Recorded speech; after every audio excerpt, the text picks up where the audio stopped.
Bonjour à tous, avec cette vidéo j'attaque une nouvelle rubrique que j'appellerai les informations dont on parle peu.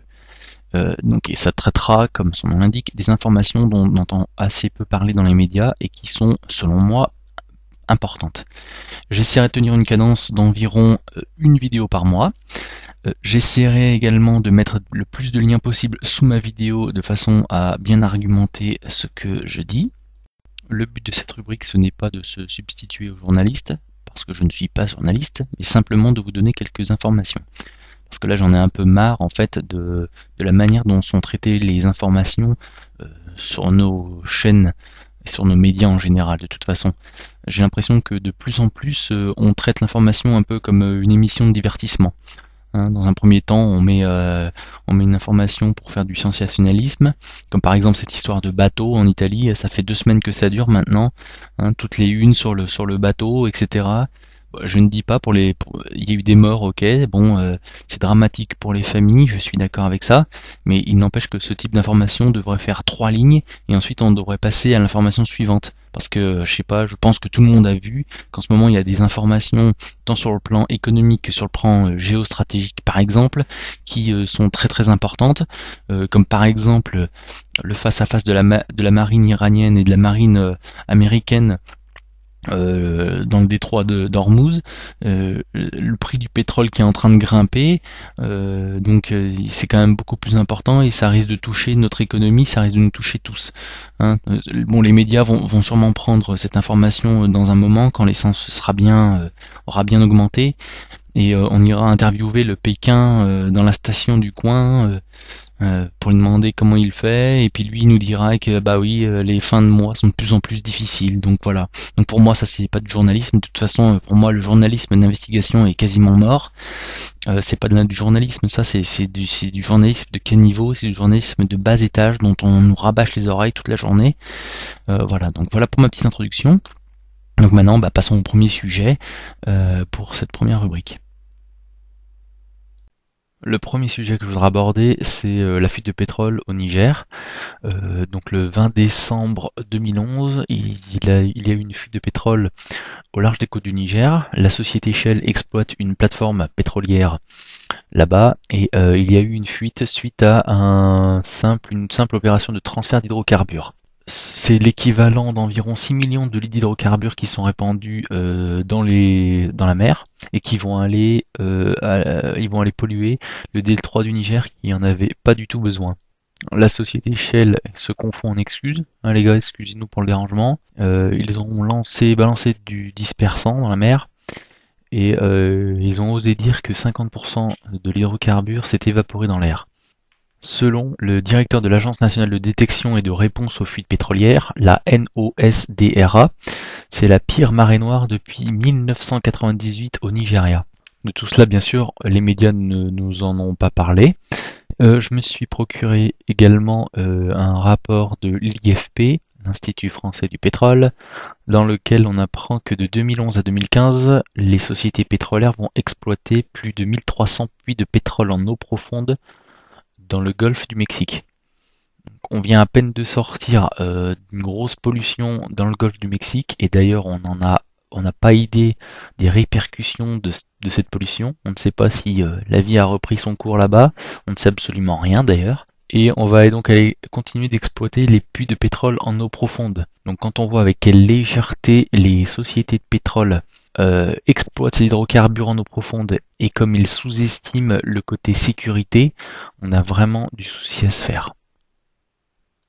Autre information, il y a la société Microsoft et la société General Electric qui s'allient dans l'e-santé.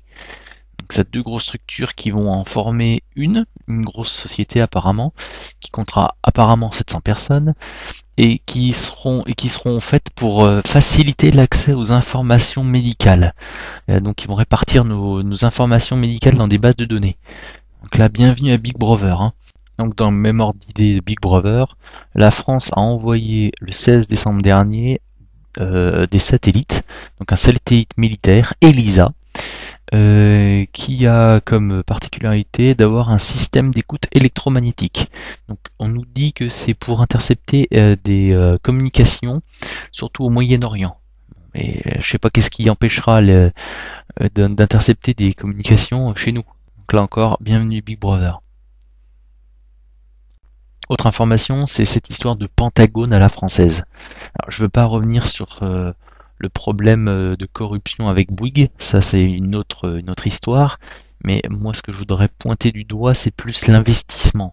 Parce qu'on nous dit aujourd'hui qu'on est en manque d'argent, mais on va quand même investir 4 milliards sur ce Pentagone à la française.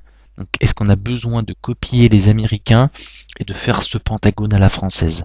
Alors on va bien sûr me rétorquer, ouais c'est des investissements, ce sera des sociétés françaises qui vont construire le Pentagone, etc. Moi je veux bien, mais essayer de me faire croire que les sous-traitants, etc., seront tous des sociétés françaises avec des Français. Là, j'arrive pas à y croire. Donc je pense que les retombées de cet investissement seront quasiment nulles pour notre économie. Donc a-t-on besoin de ce Pentagone à la française? 4 milliards. 4 milliards d'euros. Autre information, c'est l'amende qui a été infligée aux plus grandes sociétés de lessive au monde.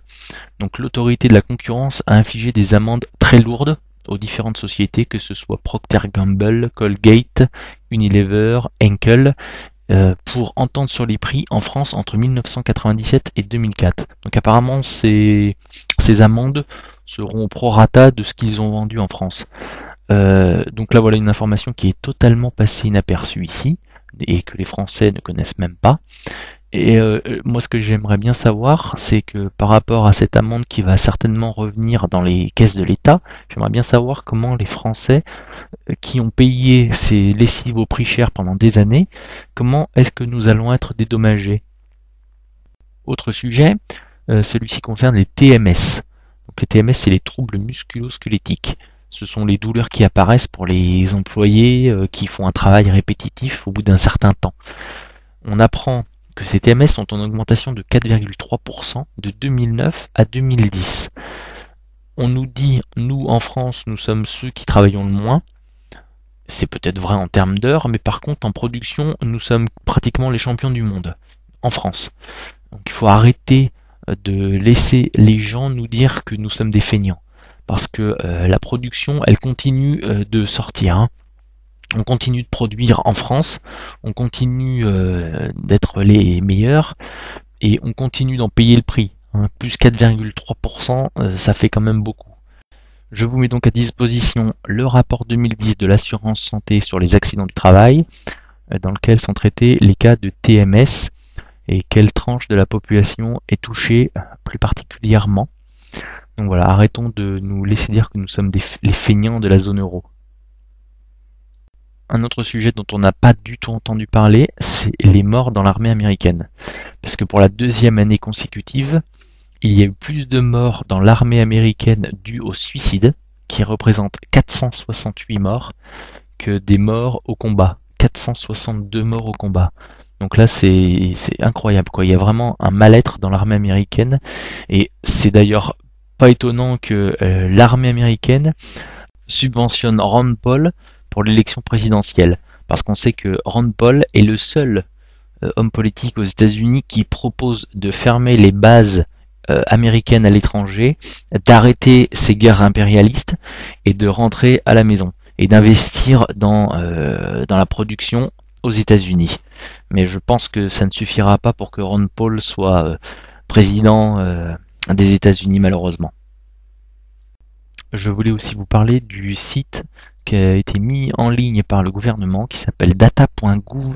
Donc c'est un site où vous retrouvez beaucoup d'informations et qui est relativement intéressant, dans lequel par exemple vous pouvez trouver le budget de l'État 2011 et le projet de budget de l'État 2012. Et on peut trouver toutes les informations sur les impôts, la justice, les subventions pour les associations, etc. Donc enfin quelque chose d'intéressant. Donc le site c'est data.gouv.fr. Alors après c'est vrai que tout ça c'est mis sous forme de fichiers Excel. C'est vrai que c'est un petit peu difficile à prendre en main, hein. C'est un petit peu difficile à lire, mais c'est relativement intéressant et on peut faire des bonnes petites découvertes. Data.gouv.fr. Je mets le lien sous ma vidéo bien évidemment. Voilà pour ce mois-ci. Merci pour votre attention et au mois prochain. Au revoir.